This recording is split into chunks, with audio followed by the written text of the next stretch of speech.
तो भाई और बहनों, ये तो आप और हमारे ऊपर विशेष दया, विशेष मेहर है, क्योंकि इस परमात्मा को कोई पहचान नहीं सकता, कोई जान नहीं सकता।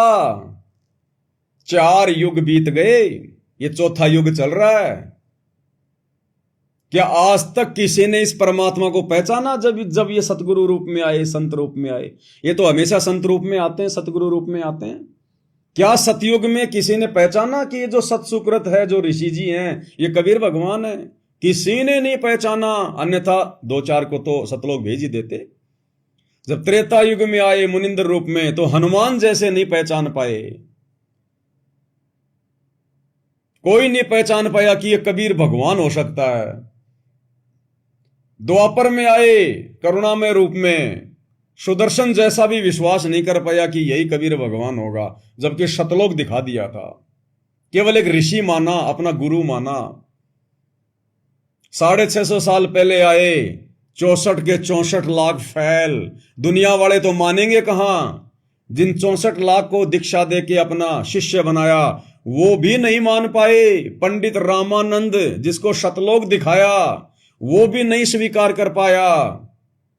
धर्मदास जी भी यकीन नहीं कर पाए कि ये वही कबीर भगवान हो सकता है। तभी तो आज गुरुदेव विशेष संदेशों में कह रहे हैं कि पंडित रामानंद का फिर से जन्म होगा। तो भाई और बहनों, जिस पर रजा करेगा ये कबीर भगवान, वही आत्माएं संत रूप में इनको पहचान सकती हैं, इनको जान सकती हैं। इसलिए भाई और बहनों, ये बहुत बड़ी रजा, बहुत बड़ी मेहर आप और हम साध संगति से जुड़े हुए सत्सेवक भाई बहनों के ऊपर हुई है वर्तमान में, जो गुरुदेव ने विशेष आशीर्वाद देकर हमारा ज्ञान योग खोला। अरे भैया, अगर परमात्मा ने ज्ञान दिया है तो योग भी खोलेंगे ना, अन्यथा फिर ज्ञान को कोई समझेगा कैसे? भगवान की पहचान कैसे करेगा? गुरु खुद तो कहेगा नहीं कि मैं भगवान हूं, परमात्मा हूं, कबीर हूं, और गुरु को कबीर भगवान मानने बिना हमारा मोक्ष नहीं होगा, तो कैसे बात बनेगी? इसलिए गुरु अपने भक्तों का ज्ञान योग खोलता है। किन भक्तों का? जो भगत विधिवत भक्ति करते हैं, विधिवत साधक का ज्ञान योग खोलता है परमात्मा। विधिवत साधक वो है जो विधि से भक्ति करता है, तीनों समय की आरती करता है। जब तीनों समय की आरती विधि से करेगा तो परमात्मा उसका ज्ञान योग खोलता है, क्योंकि वो भगत रोजाना यही प्रार्थना करता है, गरीब ऐसा सतगुरु हम मिला, ज्ञान योग दिया खोल। कहते हैं ना, गरीब ऐसा सतगुरु हम मिला, ज्ञान योग दिया खोल, और माया का रस पिया कर हो गए डामाडोल। तो ज्ञान योग भी खुलेगा ना, खोलेगा ना भगवान। तो हम सत्सेवकों का ज्ञान योग खुलाए भाई और बहनों। इसी को कहते हैं दिव्य दृष्टि, इसी को कहते हैं दिव्य दृष्टि प्राप्त होना। तो ये दिव्य दृष्टि गुरुदेव ने हमें दे दी, आत्मिक दिव्य दृष्टि, आंखों वाली नहीं। आंखों वाली दे के हमारे को बिगाड़ना थोड़ी है परमात्मा ने। जैसे महाभारत के युद्ध में संजय को आंखों वाली दिव्य दृष्टि दी, वेद व्यास जी को द्वापर में आंखों वाली दिव्य दृष्टि दी। परमात्मा हमें वो दिव्य दृष्टि नहीं देंगे, हमें परमात्मा हृदय की आंखों वाली दिव्य दृष्टि देंगे, और दे दी गुरुदेव ने। तभी तो हमने हृदय से अपने गुरुदेव को उस दिव्य दृष्टि का उपयोग करके जो ज्ञान योग गुरुदेव ने हमारा खोल दिया, तभी तो हम पहचान कर पा रहे हैं। अपने जैसे इंसान को हम अपना भगवान मान पा रहे हैं। अन्यथा देख लो ये सतलोक आश्रमों से जुड़े भाई बहन कैसे राजनेताओं की रैलियों में धक्के खा रहे हैं, कैसे दाढ़ी मूंछ वाले उस कागज के टुकड़े को ही कबीर मान के और आश्रमों में कबीर प्रकट दिवस मनाया जा रहा है। अगर इन्होंने अपने गुरु को कबीर मान लिया होता, अगर इनकी दिव्य दृष्टि खुल गई होती, इनका ज्ञान योग खुल गया होता, तो जिस प्रकार आप और भगत भाई बहनों ने उस कागज के टुकड़े, नकली भगवान, उस नकली कबीर भगवान को फाड़ फाड़ के फेंक दिया कि इस फोटो में कागज के टुकड़े में भगवान नहीं है, भगवान तो जिंदा रूप में सतगुरु रामपाल जी के रूप में प्रकट है। तो ये दिव्य दृष्टि आप और हमारी खुली है, और हमने उस सार शब्द को प्राप्त कर लिया। दिव्य दृष्टि खुली हमारी, सार शब्द से टोया हो, सार शब्द से टोया हो। वो शब्द गुरुदेव ने हमारे अंतःकरण में डाल दिया। जिस प्रकार बैटरी में सेल डाल दिए जाते हैं, फिर टॉर्च मारी जाती है, फिर साफ साफ दिखाई देता है, बिल्कुल क्लियर अंधेरे में भी। तो गुरुदेव भगवान हमारे हृदय में बैठ गए, क्योंकि ये शब्द है, हम हैं शब्द शब्द हम माही, हमसे भिन्न और कछु नहीं। तो गुरुदेव भगवान जिस भगत के हृदय में बैठ जाता है, उस भगत का फिर ज्ञान योग खुल जाता है, और उस शब्द से फिर हम पहचान करते हैं, सार शब्द से टोया हो, दिव्य दृष्टि खुली हमारी सार शब्द से टोया हो। गरीब दास गायत्री लापी, शीस पीठ जम रोया हो। और उसके बाद फिर हम दृढ़ होकर गायत्री लापने लग जाते हैं। गायत्री लापने का मतलब है हृदय से, आत्मा से, फिर हम मर्यादा में रह के और चिंतन मनन में लग जाते हैं, अपने परमात्मा की भक्ति में लग जाते हैं। फिर ये काल शीस पीट कर रोता है कि ये आत्माएं तो गई मेरे जाल से। तो ये उसी समय संभव है जब गुरुदेव भगवान शब्द रूप में हमारे हृदय में विराजमान हो जाएंगे। और आपको पता है कि गुरुदेव भगवान गंदी जगह पे विराजमान नहीं होते, भाई कमल के फूल पे उसको साफ सुथरा देखकर विराजमान होते हैं।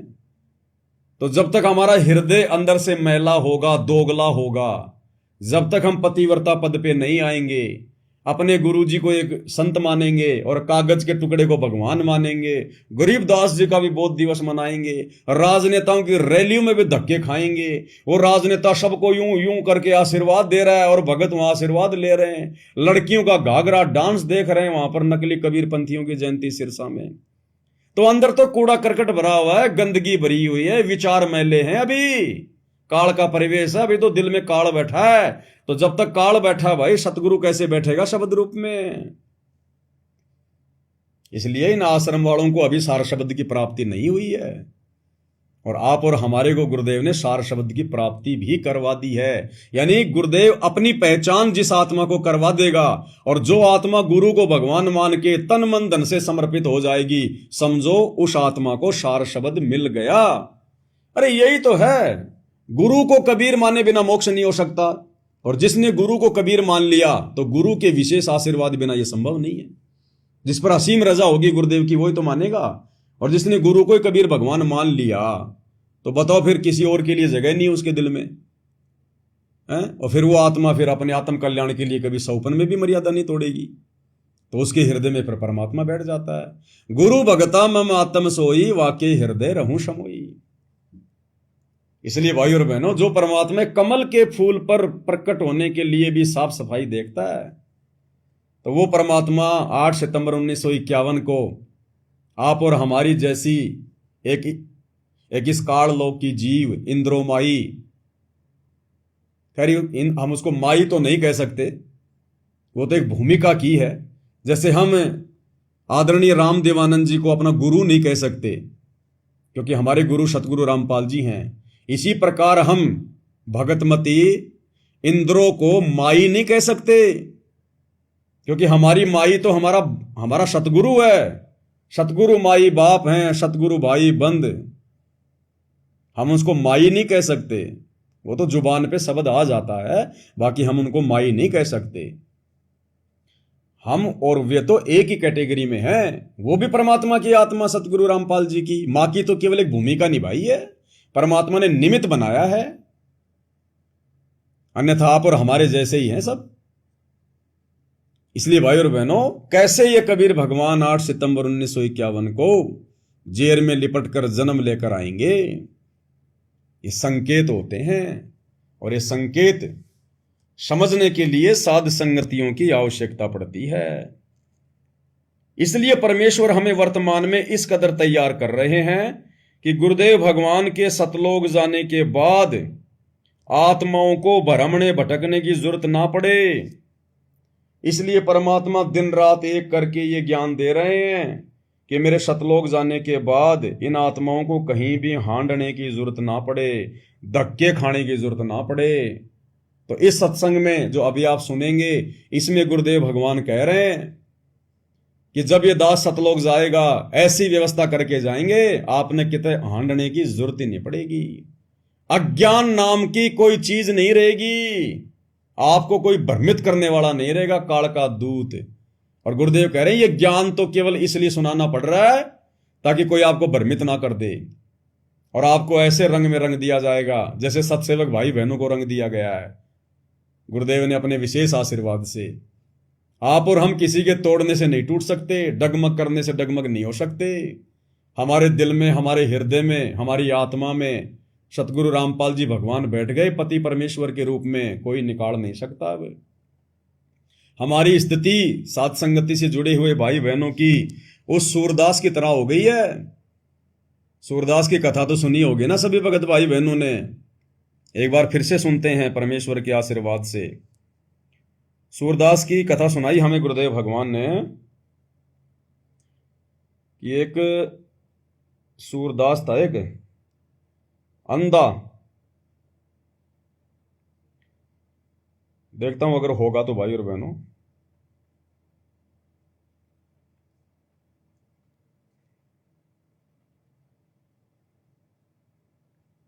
मेरे पास सेव नहीं है, दास आपको वैसे वैसे वर्बली सुना देता है। गुरुदेव भगवान ने सत्संग में बताया कि एक समय एक सूरदास था, अंधा था, काफी उम्र हो गई थी और थोड़ा उसके लग गए दस्त, काफी दिन हो गए। अब उसने सोचा कि भाई इस आश्रम में एक दो भगत आते हैं और क्यों मैं उनको दुखी करूं, क्यों मैं उनको परेशान करूं, उम्र भी बतेरी हो गई है। ऐसा करते हैं, जंगल की तरफ चलते हैं और कहीं पर अपना शरीर छोड़ देंगे, बूढ़ा हो रहा हूं, बीमार हो रहा हूं। तो ये सोचकर सूरदास जंगल की तरफ निकल गया। अब वो जंगल में जा रहा बहुत गहरा चला गया जंगल में। परमात्मा की आत्मा थी, भगवान प्राप्ति के लिए लगा हुआ था बचपन से, तो ऐसी आत्माओं के लिए तो परमात्मा भी लीलाएं करते रहते हैं। तो सूरदास जंगल में गहरा जाके बैठ गया और वहां पर एक बच्चा आया और कहा कि बाबा बाबा, मुझे लगता है आपको भूख लगी है, और देखो मेरी माँ ने खिचड़ी बना के भेजी है, यहाँ पास में हमारा घर है, मेरी माँ ने खिचड़ी बना के भेजी है, खिचड़ी खा ले। सूरदास बड़ा खुश हुआ, हे भगवान, हे परमात्मा, यहां भी आप अपने दास के पीछे पीछे, आपको अपने दास की इतनी चिंता, ला बेटा मुझे भूख लग रही है। और खिचड़ी ले ली और खा ली। अब खिचड़ी खाते ही सूरदास को ना तो कोई दस्त रहा, ना कोई प्रॉब्लम रही। और सूरदास क्या कर रहा था, आवाज लगा रहा था कि बेटा थाली ले जा, बेटा थाली ले जा। अब इतने में उधर क्या हुआ, ये भेड़ बकरियां चराने वाले वो आ गए 4-5, क्योंकि उनकी एक दो भेड़ बकरियां गुम हो गई थी, उसको ढूंढते ढूंढते आ गए गहरे जंगल में। और सूरदास उस समय चिल्ला रहा था कि बेटा थाली ले जा, कहां गया, थाली ले जा।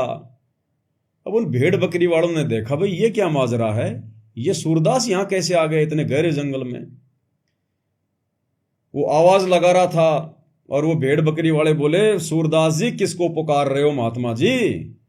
बोले भाई यहीं पास में एक घर है और वो बच्चा खिचड़ी लेके आया था और बालक था, वो ना ध्यान रही, वो भाग गया, थाली लेके नहीं गया, तो मैं थाली देने के लिए कह रहा हूं। अब उन गडरियों ने कहा कि महात्मा जी किसका घर, कौन सा घर, यहां तो आस पास 10 किलोमीटर तक तो कोई गांव भी नहीं है, तू तो घर की बात कर रहा है। अब ये बात जब सूरदास ने सुनी तो एकदम से हतप्रभ रह गया और दस्त बिल्कुल ठीक हो गए। तो सूरदास को समझने में देर नहीं लगी कि वो बालक कौन था। हे परमात्मा, हे परमेश्वर, आप यहां भी अपने दास के साथ में, और ज्यादा उमंग मन में भरी, और ज्यादा विश्वास भगवान पे दृढ़ हुआ कि भाई भगवान है, भगवान है। जब ऐसा चमत्कार हो गया साक्षात, अब सूरदास ने देखा जब भगवान साथ है और कोई दिक्कत नहीं है तो भाई अपनी भक्ति करेंगे, ये सोचकर वापस ही हो लिया वो। और अब लंबे लंबे पैर रखने लगा, लंबे लंबे पैर, की भगवान साथ है, फिर टेंशन क्या है, दिक्कत क्या है। अब सूरदास अपनी मस्ती में भगवान का चिंतन मनन करते हुए वापस अपने आश्रम की तरफ जा रहा था। अब भाई और बहनों आगे क्या, आगे एक बहुत गहरी खाई थी, एक गड्ढा बहुत गहरा 200-300 फुट का, और वो सूरदास तो मस्ती में मस्त होके जा रहा था। सूरदास के तो पैर जमीन पे टिक ही नहीं रहे थे।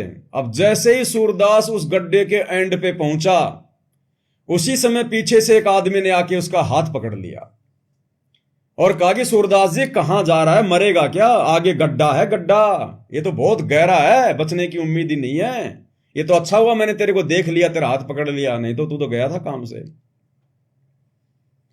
भाई और बहनों, सूरदास ने, गुरुदेव ने बताया, उस सूरदास ने उसी समय उस हाथ पकड़ने वाले के पैर पकड़ लिए टाइट।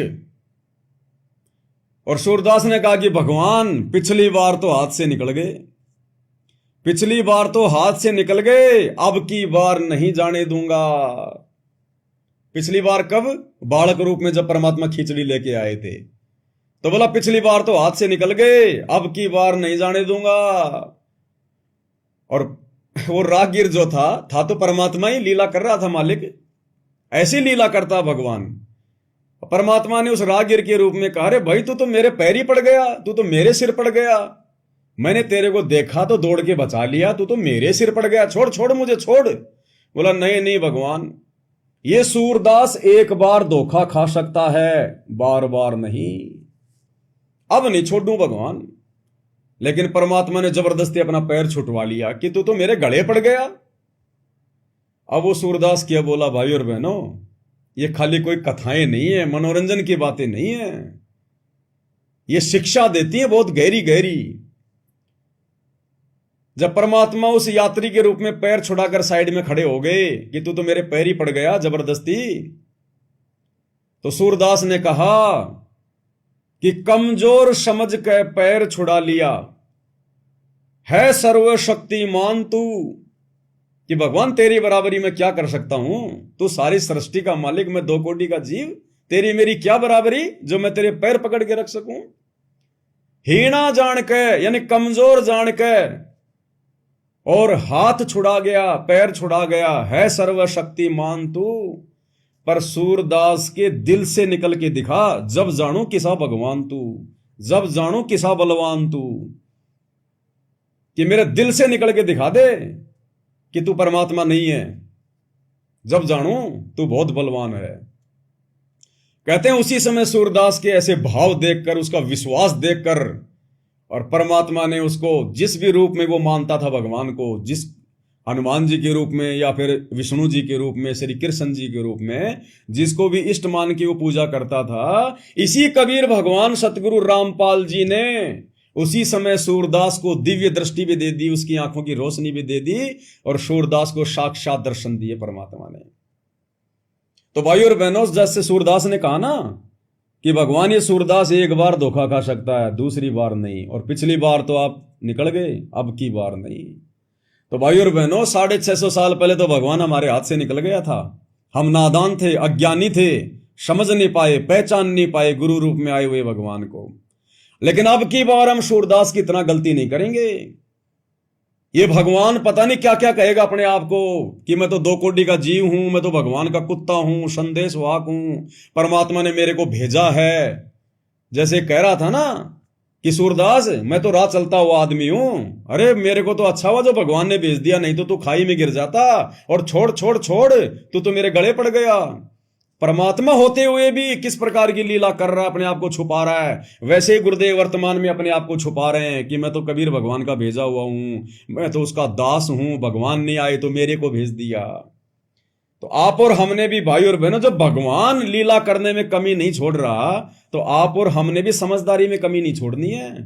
ये सूरदास की कथा हमें यही शिक्षा देती है कि हमने भी सूरदास की तरह विश्वास को डगमग नहीं होने देना कि भगवान 650 साल पहले तो हाथ से निकल गए, आप जब कबीर नाम से आए थे, अब की बार नहीं छोड़ेंगे, अब की बार भगवान धोखा नहीं खाने वाले हम।